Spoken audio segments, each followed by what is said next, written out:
Tavukları götür. Rami, kamizonu götür. Ne sənin? Allah'ım olsun. Akşamı kadar çölde yedik.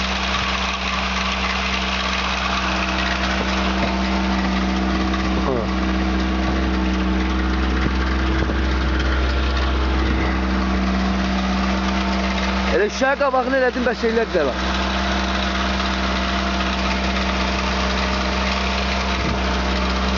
Qar yağır, dekabr ayıdır, gəlmişik yenə olar. Təmiz hava, Təmiz hava, şərait, şəhərdən bir anlıq, bir günlük uzaqlarda. Heç də. İnşallah gedir indi ova, əməlli başlı qar yağır, buralar da qardır. Rami də kamizonu götürdü. Salamlar olsun, sabah xeyir olsun.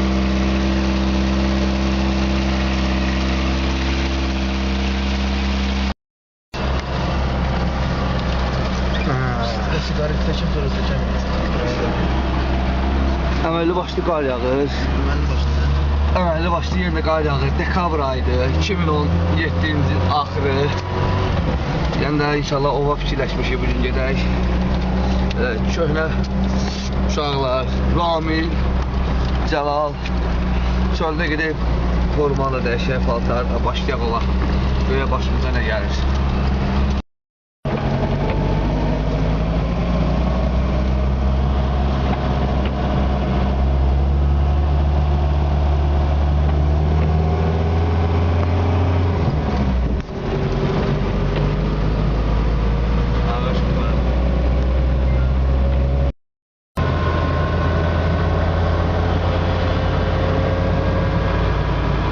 Orada yaxşı idi, Cəlal, ağaçlıq olan yer, mənzərə idi. Əvvəlcə biraz qəşəng yer idi. Onun üstündən gəlir.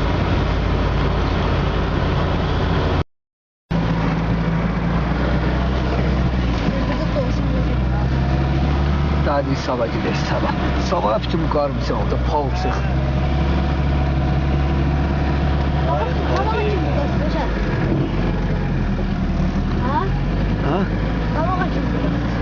Bilmirəm, yəni görək hara gedək, bir dənə normal babat ov yeri tapaq gedək. Gedə çıxıb fırlana bilərik görəsən maşından çöldə. Fırlanmaq olar, amma yer çoxsa biraz tutması olur.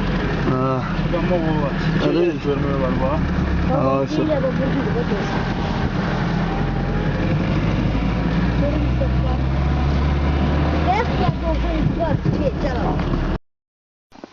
Buraya ekologiyada gələnlər.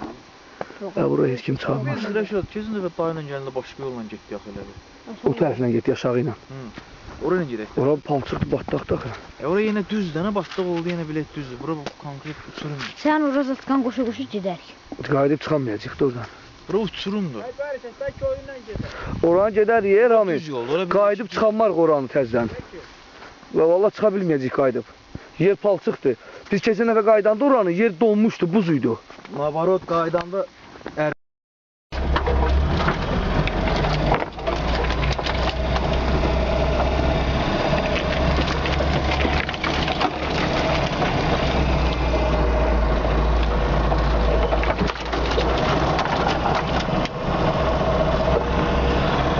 Sizdə necə yerlərə gəlib girmişik.